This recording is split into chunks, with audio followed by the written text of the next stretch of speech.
YouTube fam, this is your boy Jay Money here. It has been a minute since I made a video.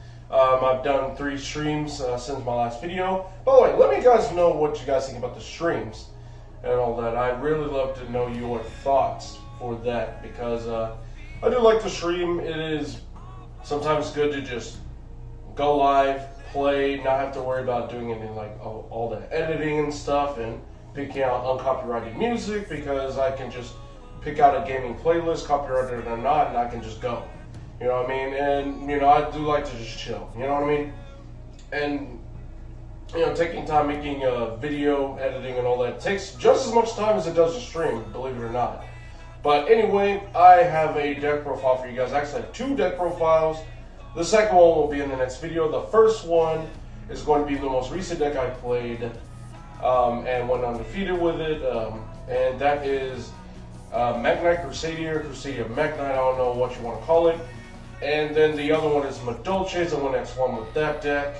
I'll tell you all about that deck. That deck is nice, but I figured I'd do this one first because 1, is still fresh, and 2, I think it may be more interesting for you guys to look at, or just a more interesting deck. You don't really get something like that versus Madolche. You could probably expect something like that at some point. So anyway, I'm not going to talk much more. Let's just go ahead and get onto the deck profile. Alright folks, starting the profile off, we're starting with the Crusadia cards. We got 3 Maximus because, well, I mean, it's a good normal summon to have. You know, if you want to make Equinox or an OTK, double damage. Spoiler alert, never once got an OTK off. But I guess at the end of the day, it didn't really matter. Also, with this deck, I was really thinking about playing like the guard direct, or like the chaos stuff with it, like I was doing with like the Chaos Thunder deck and all that stuff, which I still need to make profiles for like the Shadal Thunder deck, but we're gonna have to wait and see what goes on with those, because those still need a lot of testing, because there's still a lot of BS that the deck can lose to. It's not even really like interruptions, it's just like stupid stuff. It's like floodgates and stuff, and this the meta's moving to a heavy amount of floodgates, and it's not the best, put it that way. But 3 Dracos for I think that's probably our best one, simply because it just gives you resources, gives you an extra monster, and it gives you an interruption for Equimax if you didn't already have it. So Reclusia, I don't think I've ever used its effect going second, because I don't think I ever opened it, or it was like a normal summon or whatnot. I don't know. Like, the Crusadias, like, I like them. The problem I have with them is that they lose to like live stuff. They lose to like live interactions that can just remove them from the field. Like, all this deck really needs is more ways to put Crusadias on the board without using their own effects, and without the need for a Link monster being on the field. Like, there needs to be like some like World Legacy memory based card for Crusadias, because if your normal summon doesn't stick, you're gonna have a problem. That I learned that, and that's very unfortunate. So, like, I don't really like to depend on power either, because it doesn't really do anything outside of just making sure stuff sticks. But 3 Arborias, you just want to open as many Crusadias as possible. By the way, my deck count is like at like 51 or 52 or something like that. It's a go second build. I don't know why. I've just been on this crazy go second craze for the past like month and a half. And like 1 Leotis for like piercing and stuff. Outside of the monsters, the only Crusadia cards we were playing were like 4 cards. Vanguard, Crusadia Crawler, Power, and a field spell. I use this, I access this every time. This is the second most card I've accessed. I did not want to access these 2 cards. Even going second, it's just, there's so many situations where it's like, you know, you can't OTK because your opponent's got all kinds of interactions, so you go for the things that can either give you all kinds of follow-up or rob your opponent of follow-ups on the following turn. So, also with Crusadia Draco, I learned that you can return any Crusadia card. And so, you know, with the whole combo you set up with Equimax, set Vanguard for Maximus, or not Magius, Reclusia, to pop this in another card, you can use Draco and grab this back. I've done that. Like, I actually reread Draco a couple times. Wait, Crusadia card? Oh, say less. Then I grabbed this and I just reset it after making another Equimax. So, that's it for Crusadia cards in the main. Now we're going to get on to some, to the Mekk-Knight part of everything. So, 3 purples. I think that's pretty self-explanatory, honestly. 2 blues. I mean, you could do it either or. You could do 3 blue, 2 purple, or 2 purple, 3 blue. I prefer 3 purple because, I don't know, purple doesn't depend on your opponent to have cards in there. There's zones to get searches. Case in point, if I go Crusadia card and I link off into Magius, right, special, I search, I make Regulex. I summon Draco and I search, like, let's say Vanguard. I can make Equimax, set the Vanguard under Equimax and drop purple and still get me some searches. So stuff like that matters. And if you open up like another like Mekk-Knight card, you can use that extra card as a discard for Morningstar and do stuff. So you can set up Crusadia and like Mekk-Knight setups for like World Legacy Secrets and all that other stuff. Like, it's actually really cool. It's really neat. And it gives you, it actually isn't too bad if your opponent makes you go first. But for the one-offs, we got 1 Moveman, 1 red, and 1 yellow. We've used the red. We didn't get to use yellow, but it didn't really matter all that much because back row is typically live. So, you know, it was what it was. But they're just names. If you don't need them, you could just, hey, it's a Mekk-Knight name you can discard with Morningstar at the end of the day. And to round off the Mekk-Knights, we got 3 Girsus. Yes, sir, we got them. We finally got them. We've had them for a minute, but... So with the 3 Girsus, you know, we are typically foolishing our World Legacy World Chalice. Even in a non-World Chalice deck, we are still playing this card. Especially when you're on a lot of World Legacy cards. So, yeah, what are all these World Legacy cards? Because with this, you just follow up. It searches any World Legacy card if it was in the grave, except the turn it was sent there. So first up, we got 3 World Crowns. This is essentially an honorary Crusadia card. I've used this effect. It comes in. If a monster special summon from the extra deck activates its effect, you contribute this card, negate the activation, and destroy it. You can also summon this with Vanguard, weirdly enough. I've done it like once. And this is a World Legacy card that you can send with Morningstar if you don't have any other targets you can discard. It's a World Legacy monster, so with Lib you can set anything and activate it still. It's okay, it's nice. 3 memories. It's an E-Telly for Mekk-Knights. It only locks you into Mekk-Knights for the rest of the turn after this resolves, so I guess if you have no more Crusadias you can play, you just activate your honorary E-Telly for your purple, get your blue, and get more stuff. Unfortunately, you can't make Lib because it's not a World Legacy monster after you activate this, so that's the unfortunate part, but yeah, this card is still nice. This World Legacy Secrets is nice. If you already opened Secrets, you would probably search this.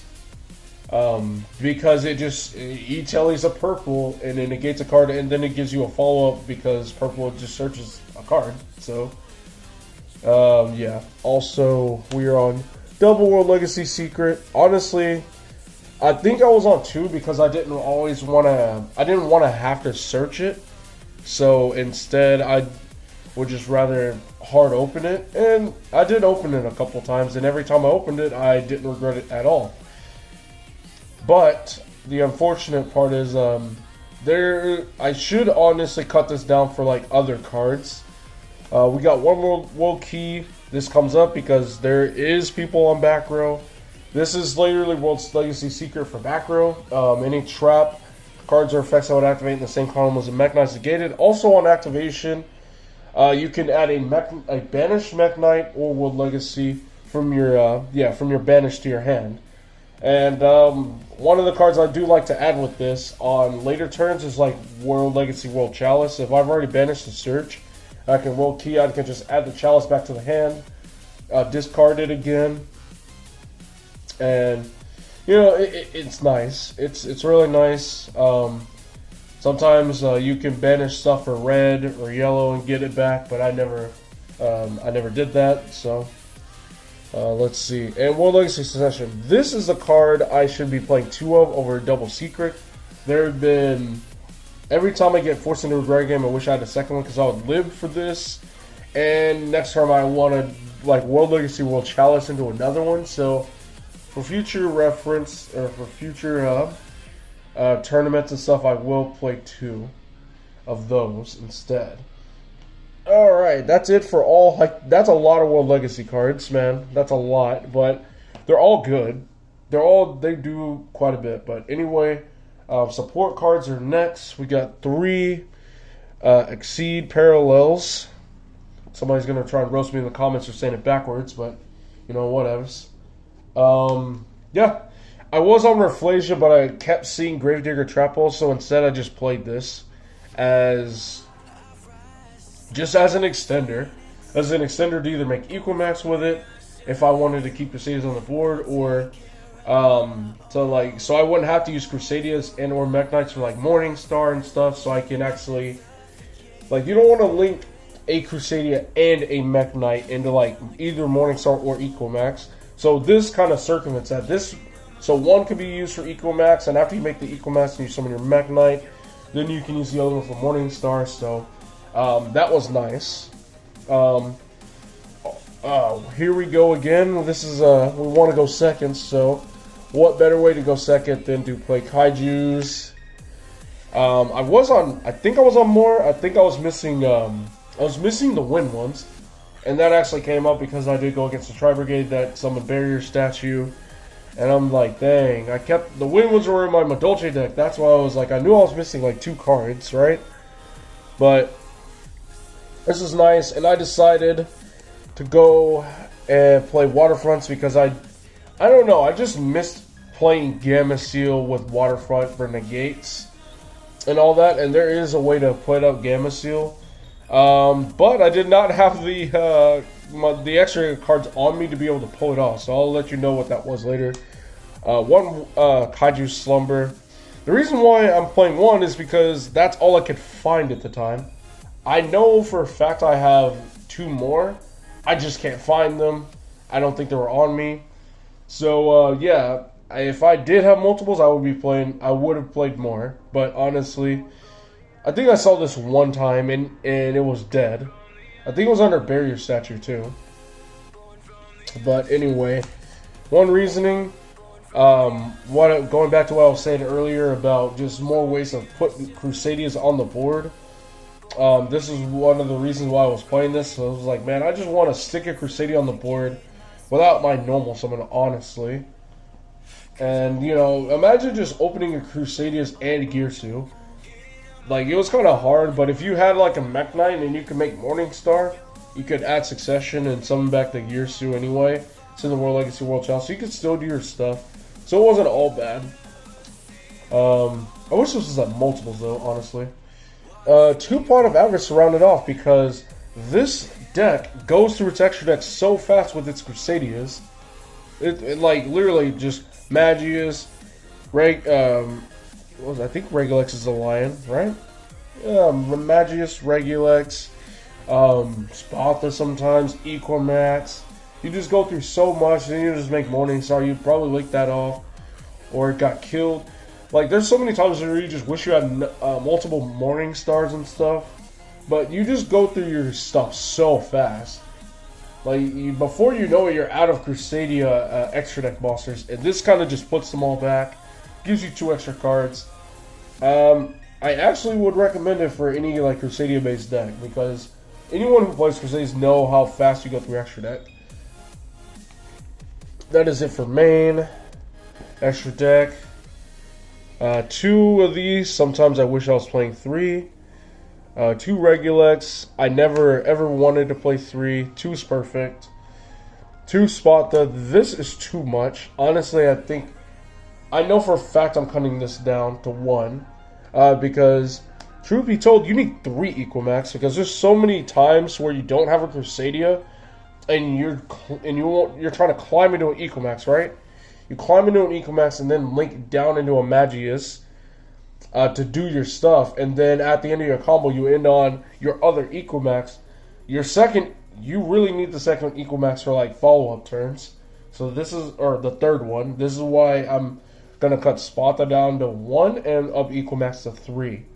For this reason. So many times I've climbed into Equimax and linked down into a Magius to even access Crusadia monsters in the first place. I went into this every game. I went into this almost every game.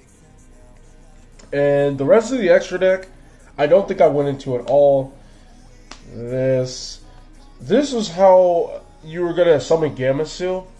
What you want to do, essentially, is do link into Magius, summon your Crusadia, or whatever special summon like Parallel Exceed or something. You search Draco, you make Spatha, summon Draco, make Pisty, move the Draco or move the Pisty over, summon back Draco, make Saryuja.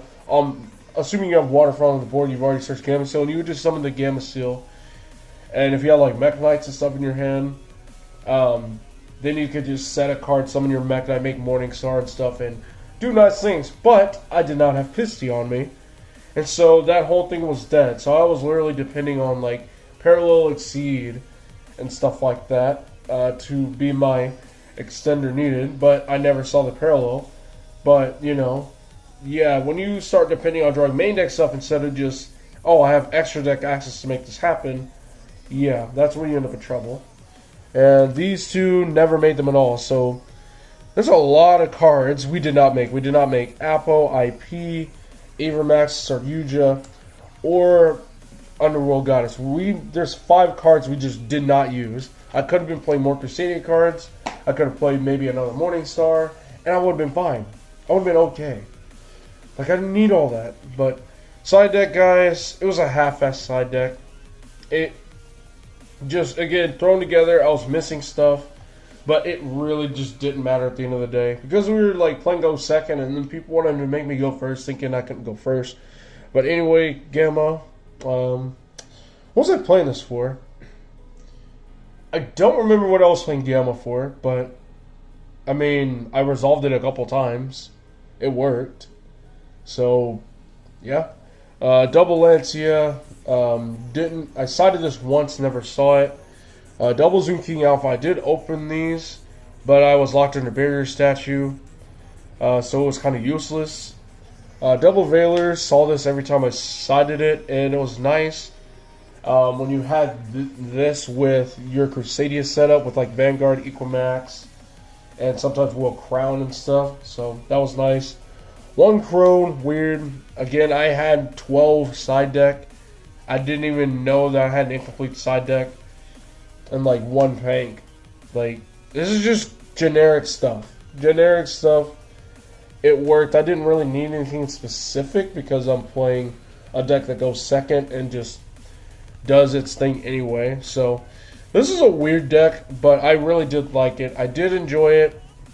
I think I'll play it again and definitely refine it later. This side deck was supposed to be I was supposed to dedicate my side for and whole Orcus thing, like a smoke screen. Did not have that on me either. So I'm like, damn, now I just need to throw something together. And this is what I threw together. So, that's the deck profile, guys. I hope I gave you some in-depth stuff that you needed to know. And with that being said, guys, that's it for me. Alright. A lot of stuff going on in that deck, obviously. Let me know what you guys' thoughts are regarding that deck. Again, not a complete side deck. I wanted to have Orcus on the side. Didn't have the engine on me, so I just played like some half-ass side deck. It wasn't even a completed side deck. It was like, what, 12 cards? So, yeah, the deck does nice. I do wish that Crusadia as a deck had a way to, just one more way to put their own monsters onto the field, because that's like kind of a linchpin of Crusadia as a deck. Like, once you link into like a Magius, like, you're good to go, but if that normal summon does not stick to the field, like, you're hurting. Like, so Crusadia, I don't know what they need. They need a way to, like, put another Crusadia on the board. Power is good and all, but, like, I never used it. I never needed to use it. I'd rather just put Crusadia back on the board than just make one unaffected, if I'm really being honest. But maybe upping power to 3 wouldn't be so bad. But anyway, that is it for me for this deck profile. Again, I look forward to the Madolche deck profile coming up next. With that being said, guys, thank you so much for watching. This is J Money, and I am signing out.